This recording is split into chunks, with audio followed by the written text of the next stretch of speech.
Hi, I'm Dr. Monica Blied. I am a clinical psychologist in California and a member of Lupus LA's Medical Advisory Board. I'm also the founder and creator of Faces of Health, the mental health skills training app.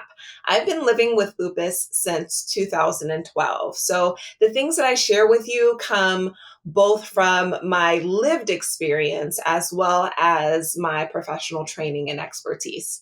And today I'm going to share with you guys what I call the delicious path for reducing stress and pain.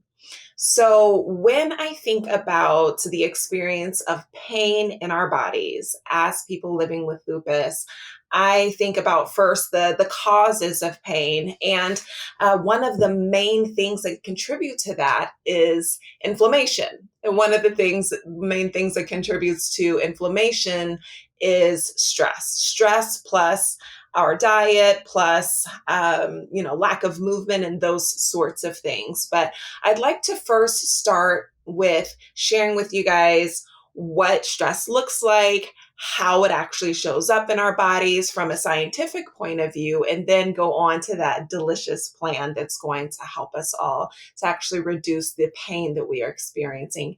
And as a bonus, also reduce levels of depression. So I'm going to share my screen to share with you guys a little graphic about just this. So this is a picture of the sympathetic and the parasympathetic nervous system. So I want you guys to think about this as what happens when we're immediately under stress. So this is, we just got a phone call from someone and, that was stressful, or we're driving in traffic and that's stressful and someone, cuts in front of us, these types of situations. Or maybe we're just worried about, something is happening or kind of swirling around in our mind, some of those ruminative thoughts. So what happens when we're under stress? What happens in our brain and our body? Think about over here on the right side, that's when our sympathetic nervous system gets activated. So immediately when we're under stress or crisis, say if, again, someone stomps on the brakes in front of us while we're driving, or we're, running from a dog, or just, stressed out from bills, our pupils dilate. Why does this happen? So that we have more room to see our environment. This is our fight, flight, or freeze response.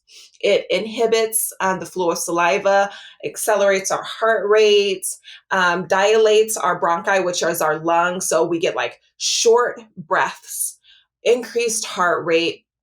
Our stomachs kind of curl up. So if you've ever experienced a panic attack, you're just like, yeah, I know what that is. I know what stress feels like on my body. It also converts glycogen to glucose. So there's more blood sugar flowing through our body. And this is an adaptive response, meaning this is what our brains and our bodies do to work together to help us to survive. Okay, so it's a good thing with limitations. What happens when we're finally calmed down, when we're able to activate over here our parasympathetic nervous system, because we realize like, oh, actually, that dog wasn't chasing me, it's chasing someone else. Or I got that phone call, but it was actually good news from my doctor. Then our body starts to parachute down or relax. So our eyes can relax. We can start to have saliva flow, our heart rate slows down, we can take deep breaths again. Everything normal is happening in our digestive system and those sorts of things. But what happens, guys, if instead of us having like a stress response right now, we're chronically under stress? And I can tell you, as a person who's chronically ill, if you're chronically ill, you're chronically under stress. Because, no matter where you are with your wellness journey, we do have this worry of, okay, well, what if I have a flare up? Or, I'm doing fine, but now my family members need more of my support and caretaking. or maybe you have children who are at whatever developmental stage and they have stress in their lives, and you're just trying to manage so much. With chronic stress, that's what we want to kind of get a hold of, realizing that it can have long-term negative impacts in our bodies and just on our ability to manage lupus. I'm going to share with you one more image that really pictures what that looks like. So this is the stress and inflammation. I don't know what to call it, but it's a picture of what's happening in our brain and our bodies. And I got this particular image from Psychology Today. And what happens when we're under stress? So all of this happens in that immediate stress, like I shared with you guys before. But all of it is amplified if we have chronic stress. So when we're stressed, it immediately impacts our brain in specific areas of our brain, including the HPA axis, and that is short for our hypothalamus, our pituitary, and our adrenal glands. So when this gets activated, our brains and our bodies produce cortisol. Cortisol, many of you guys are familiar with. This is the stress hormone. And it gets released to actually help us to mobilize to fight, flight, flee, or fawn, to have some sort of reaction to escape from stress and eventually decrease. But there's more that happens in addition to that adrenaline going up, that cortisol going up. We're actually having a reaction that impacts our immune system. Yes, our immune system is actually impacted when these things are going on in our mind. So down here, you see that there's the microbiota. This is actually what's happening in our guts. So our a huge part, I think 90% of our immune system is actually in our guts. Not only our immune system, but then also the neurochemicals, the brain chemicals that are associated with anxiety and depression. That includes serotonin and dopamine. They're all produced in the gut. And when we have chronic stress, that is put out of balance, where all of a sudden we have these cytokines released, we have these immune cells that are not functioning the way that they need to, and the gut connects and communicates with our brain through the vagus nerve. So this nerve, vagus is Latin for wandering. It's a nerve that wanders from our brain through basically all parts of our bodies. And when things are going awry, inflammation comes up. And again, it's a good thing because it's all trying to protect and preserve the body that we survive. However, it has these negative consequences on our health and on our mood, producing more depression. So what we need to do to better manage all this is, let's talk about stress. Let's talk about stress, baby. Let's talk about you and me. You guys remember that song from the 90s? If you really do, then you know that the word that they used during that time was not stressed. It was something else, but I just went ahead and replaced it. But one thing that is really important for lowering inflammation is getting a hold of, well, first understanding what's happening in our brain, our guts, and our bodies and how that's all connecting, and then getting a hold of or managing all that. So I'm going to share with you my several part plan, my delicious plan for reducing inflammation, reducing pain, which comes from reducing stress. So I want you to get a pen and paper because I don't have this on a PowerPoint, but I'm just going to share with you. So many of you all have heard that stressed, spelled backwards, is desserts.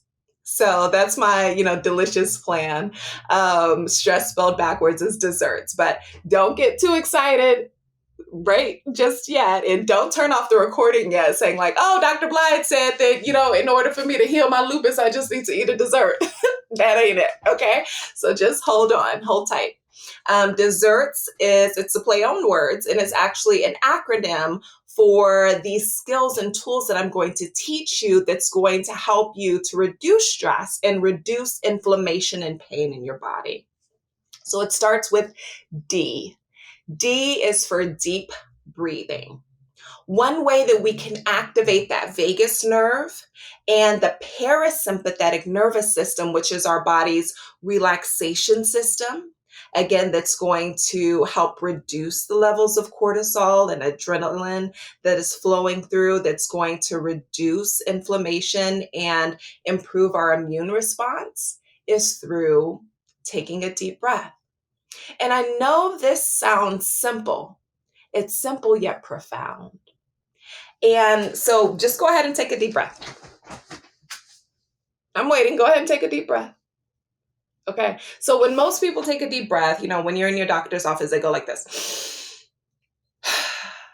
If that was you, where your shoulders came up and your chest came up and all that, like, okay, that's a breath, but it's not the deep healing breath. I'm going to teach you how to do the healing cleansing breath called a diaphragmatic breath that is shown by science that actually activates that vagus nerve and your diaphragm muscle. It's going to reduce and reverse the negative impact that stress is having on your life. So what I want you to do is put one hand on your belly. I'm going to back up a little bit so that you can see this. Put one hand on your belly. And the next time that you take a breath, I want you to try to push out against the hand on your belly. Okay. So inhale. And then when you exhale, that hand goes back in. Okay, diaphragmatic breathing, that deep belly breathing is going to have the maximum positive impact. So again, inhale, exhale. And do you notice something with each exhale that I share with you? Each exhale is a lot longer than the inhale, because the inhale is stimulating for our bodies while the exhale is actually relaxing. So in addition to having that belly go out, activating that diaphragm, the second thing that you're going to do to activate your body's vagus nerve and relaxation system is have long exhales. So just practice that with me again 2 more times. Inhale and exhale. Again, inhale and exhale. Like I said, it's simple yet profound. And if you're doing this and you notice that there is no movement on your belly, it's probably because this is, unfamiliar to you or the first time that you're using this muscle. So I recommend that you actually do it laying down. Do it laying down and put like a teddy bear or a piece of paper or something over your stomach. And then you can see those small movements and you can start to build up that muscle strength in that way. Okay, that's D. E, in the desserts. E, eating anti-inflammatory foods. So we're talking about the mind-body health connection. It's all important. What we're doing in our body and what we're doing, putting for our bodies as well. So anti-inflammatory foods, that includes fish, or fish oils if you're taking a supplement, folic acid, other supplements are magnesium. These are all anti-inflammatory foods. Probiotics. So that would be dairy-free yogurt. That would include sauerkraut, green leafy vegetables. These things are so important. Now, I'm not telling you to go and, eliminate everything delicious from your diet because, like, frankly, I'm not able to do it. Although that, ideally that we would have, a more strict, lupus friendly diet. But until you're at that point, and we're going to meet you where you are, try to add in things that are going to be better for you.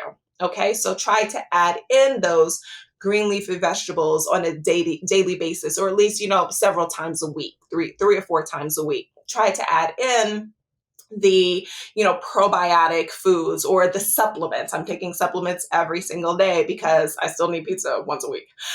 So things like that to do more of a harm reduction so that you can have better anti-inflammatory benefits. And again, the fish oils are really good for you, like I mentioned. Zinc, magnesium, those are very, very helpful. I also understand that as lupus warriors, we also already take a lot of, medicines typically and supplements. So I don't want you to have so many that you actually just don't take anything. So, look at your pill box. Mine is right here for Thursday and Friday. It's a lot, but it's not too much for me. So I have the vitamin D, I have the iron, those sorts of things. So do it where it'll work for you, because ultimately, if you have all these supplements and you have all these, salads in your fridge, but you're not eating it or you're not taking it and it's spoiling, then you're not doing yourself any good. Okay. So that was E. S is stretch. Stretch and move your body. Physical movement has been shown for decades to decrease inflammation and decrease stress and improve mood. So, maybe you aren't ready to run a 5K. That's okay. Maybe you're not joining a CrossFit gym. That's okay too. Just move. I just raise my hands and then twist to the side. Oh my gosh, this feels good. I actually didn't stretch this morning, so you guys are doing it with me. Stretch to the other side. Maybe rotate your neck if it's something that's not getting enough movement. You might also, notice I'm doing a lot with my arms. You can do these same things with your legs. On YouTube for free, there are chair yoga videos where you can do yoga or you can do salsa and other fun dance things while you're seated. So you can also just Google or YouTube Dr. Blied chair yoga, and I have some free videos too. But just move. Some sort of stretching is going to help on this path, this delicious path to wellness.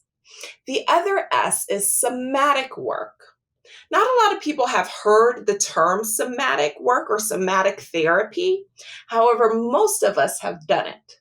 So somatic is basically the things that we can feel, that we have voluntary control of in our bodies. So this is the mind-body health connection again. Some of it includes tapping. So if you've heard of EMDR or EFT, emotional freedom technique tapping, that is something that helps to calm down the body and then also relax the mind, relax down anxious thoughts. I'm going to lead you through a tapping exercise and then share with you other forms of somatic work or somatic exercises that we can try together. So I just want you to take the 2 fingers on each of your hands. And if you have lower mobility in one of your hands or one of your arms and you can only do one, still works. So just do what you can and listen to your body. So take these 2. And what we're going to do is we're going to tap 5 to 7 times on different acupressure points on our head and our upper body, and then finally on our wrist. And what this does is it taps into energy centers in our brain to, again, help bring on that relaxation, activating the vagus nerve, which is going to have multiplied health benefits. While you're doing it, though, I don't just want you to be like tapping and then that's it, but I want you to tap and tell yourself something that is true, even if you don't believe it yet. Tell yourself something that you want to be true, that you're manifesting. Okay, so for us today, we'll say, I am well and I will continue to work on my wellness. Okay, so go ahead and do this with me. I am well and I will continue to work towards my wellness. I am well, and I will continue to work towards my wellness. So, right above your eyebrows, I am well, and I will continue to work towards my wellness. Right underneath your eyes, a little harder with glasses on, I am well, and I will continue to work towards my wellness. I am well, and I will continue to work towards my wellness. Upper lip, I am well, and I will continue to work towards my wellness. I am well, and I will continue to work towards my wellness. Chin, I am well, and I will continue to work towards my wellness.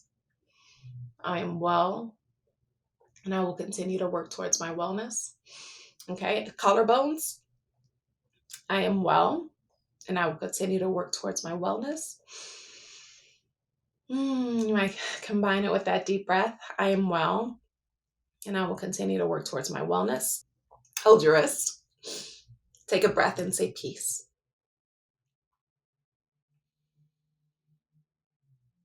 So that was tapping. Another thing that you could do is laugh. So in hospitals, in inpatient wards, they will actually have comedians come around and share laughter.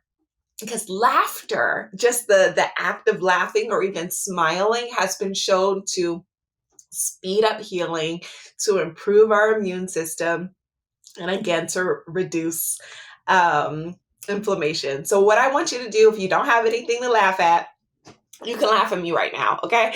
But just fake laugh, And what'll happen is, as these muscles in your face are communicating a smile, your brain look at the information of, oh, something good is happening. There's something to have joy about. And your brain will start producing the chemicals, the endorphins and the oxytocin and those happy chemicals that are in response to what's happening in your muscles and on your face. So just fake laugh for me right now, okay?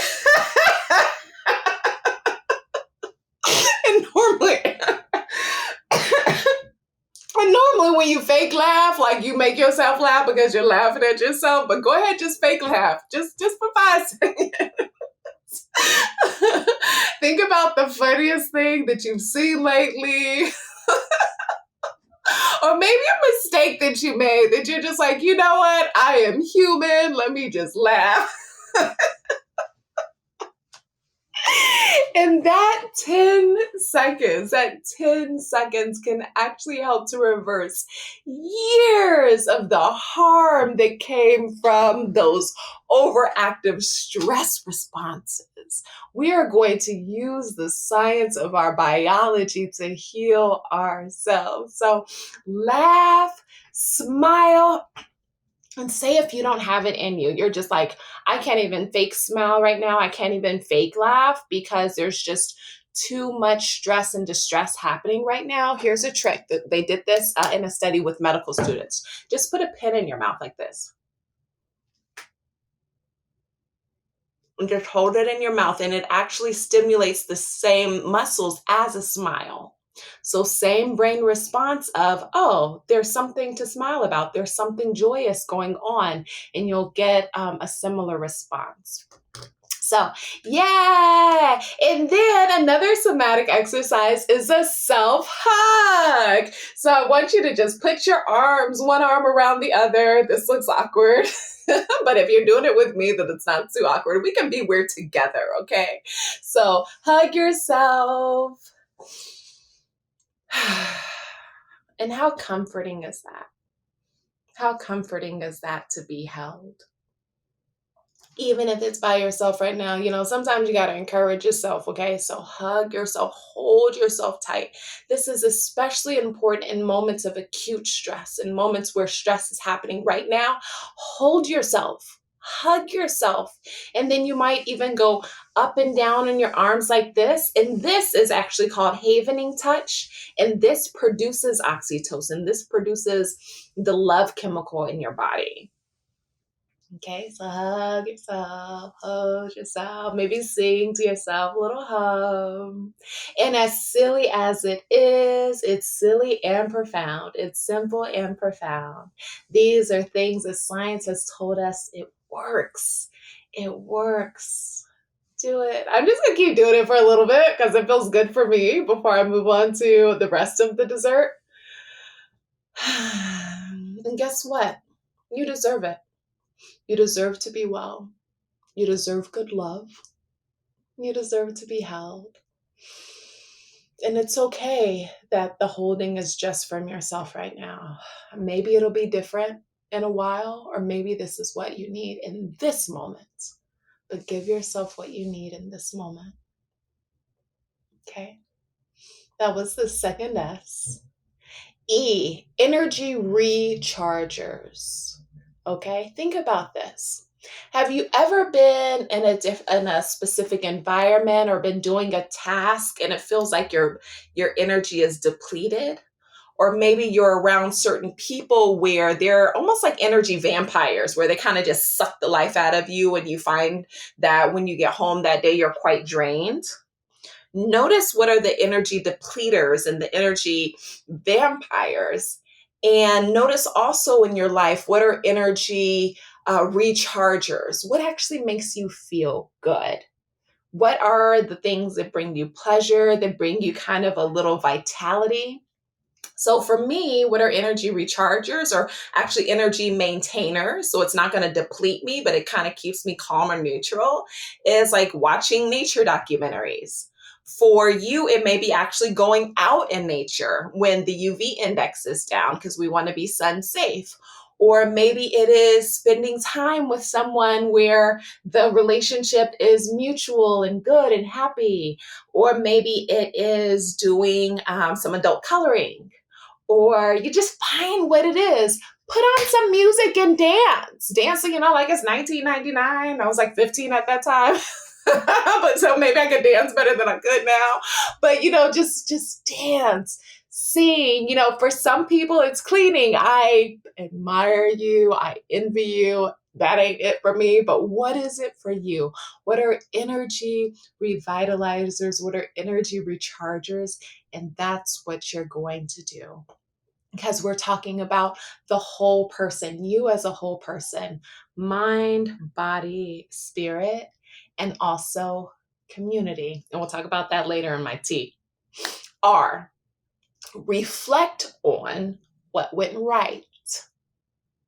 What? Reflect on what went right. Nothing's going right. Everything's going wrong. This is like, the worst weekend of my life. Okay.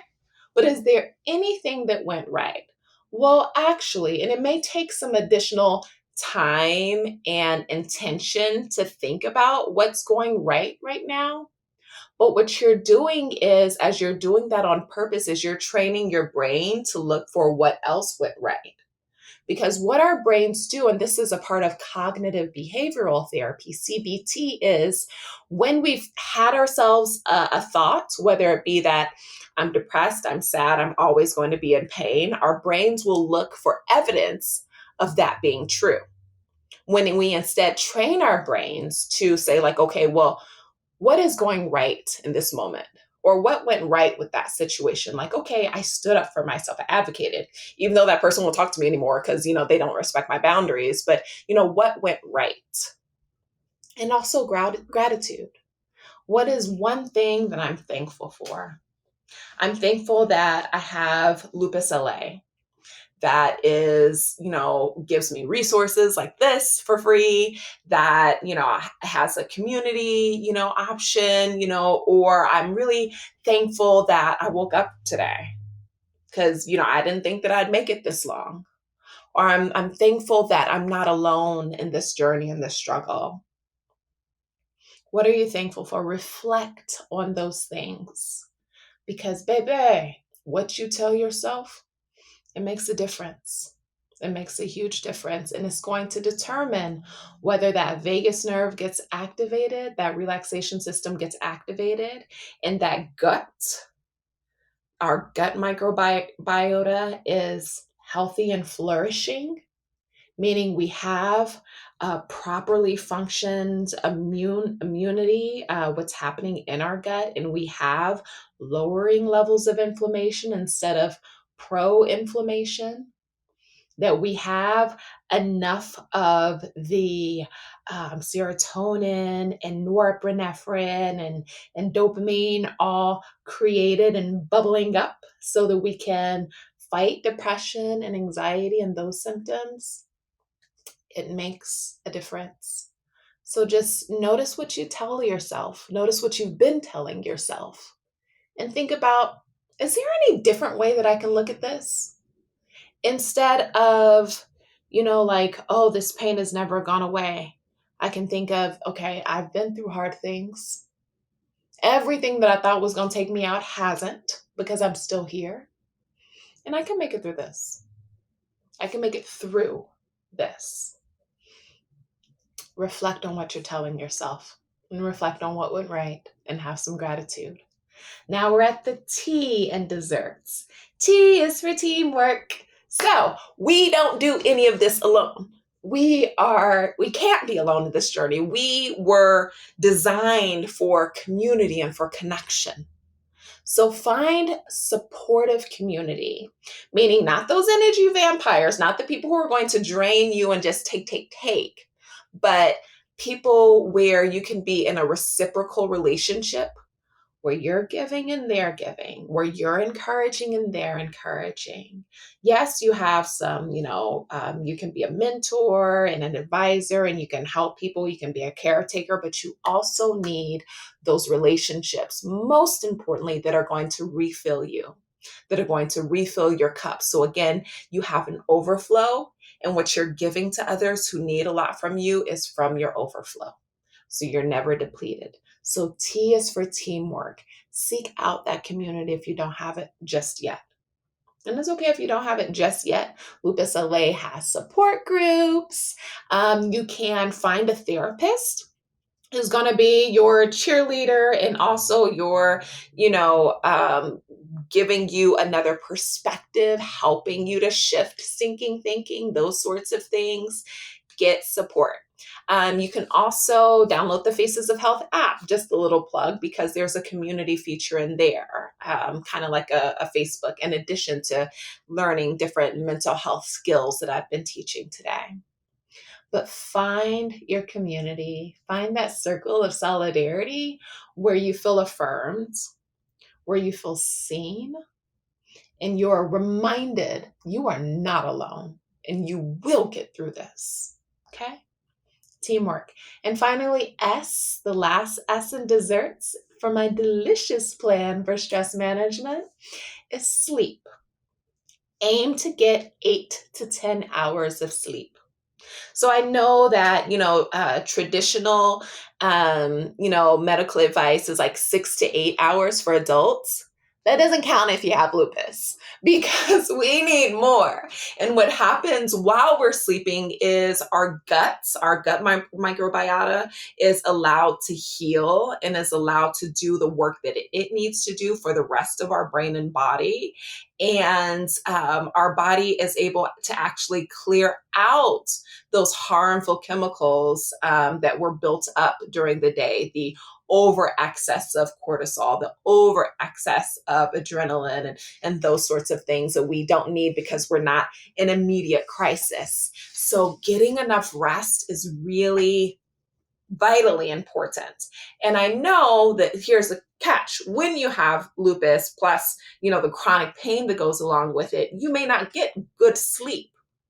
I'm up many times a night with pain in my neck and those sorts of things. But just try. One of the things that can help with getting a deeper sleep or more restful night is having a routine. So 30 minutes before bed, you kind of create a buffer zone where there's no electronics and there's no, phone calls stressing you out or whatever. My mom actually turns off her ringer at 7:30 p.m. every night. She has good boundaries, a little too strong, in my opinion. But you have this zone 30 minutes to an hour before bed where you're just doing things that just calm your mind and your body. that may include a hot bath or shower, because that temperature difference can actually help to relax your mind, body, and your muscles. It may include reading a book. It may include, I don't know, whatever it is, but have a routine, because what it does is it actually trains your brain. Your brain will connect to the specific behaviors that you're having to say, like, oh, now it's time for me to rest. Now it's time for me to just get some sleep. And then, it's my time. And part of a good sleep is also getting up, having a circadian rhythm that goes along with the sun. Can't do that on a graveyard shift, but try your best to, when you do get up, try to get some sort of light on you. So that can be just going outside for a second or opening up a window and, like, okay, I'm up. So just to recap, our delicious plan for reducing stress, inflammation, and pain in our bodies and our lives is stress spelled backwards, which is desserts. And that is D, deep breathing, E, eating anti-inflammatory foods or taking supplements, S, stretch, don't stress, stress and move your body. S, somatic work. That includes the tapping, the self-hug, the laughing. E, energy rechargers. Find what brings you energy and revitalizes you. R, reflect on what went right. Okay. And something that you're grateful for. T is for teamwork. We're not in this alone. Find a supportive community. And finally, S, sleep 8 to 10 hours each day. Just do the best that you can. I hope this was helpful.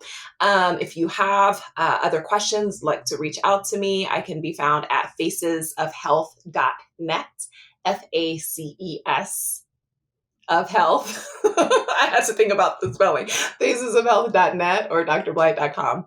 Thank you so much. And thanks to Lupus LA for having me as part of the Global Symposium.